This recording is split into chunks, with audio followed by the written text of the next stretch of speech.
Anda kembali menyaksikan Net Bali. Timnas U23 gagal ke final Melrian Cup Singapura 2019.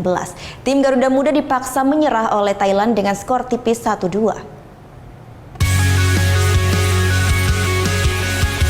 Timnas Indonesia U23 harus mengakui keunggulan Thailand di ajang Merlion Cup 2019. Pada laga yang digelar pada Jumat sore tadi, anak asuh Indra Syafri takluk dengan skor 1-2. Tim Garuda Muda bahkan harus tertinggal 2 gol lebih dulu dari tim Gajah Putih.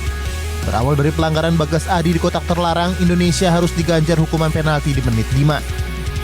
Prom Supa yang maju sebagai eksekutor sukses jalankan tugasnya dengan baik dan menjebol gawang Satria Tama. Tak butuh waktu lama bagi Thailand, 6 menit berselang Liao dan kawan-kawan kembali menambah keunggulan melalui skema cutback. Berawal dari penetrasi Paso, Eka Nitpanya yang muncul dari belakang menyambar bola tanpa ada gangguan dari para pemain belakang Indonesia. Andi Seto dan kawan-kawan sebenarnya mampu perkecil keadaan di menit 41 sebelum jeda babak pertama melalui aksi Witan Sulaiman. Namun sayang gol Witan menjadi gol terakhir di laga ini. Skor 2-1 untuk Thailand pun berakhir hingga peluit panjang dibunyikan.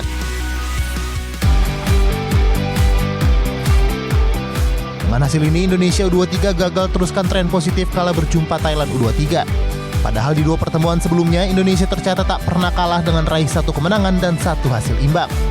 Terakhir kali Garuda Muda takluk dari Thailand adalah pada Mei 2018 tahun lalu dengan skor serupa 1-2.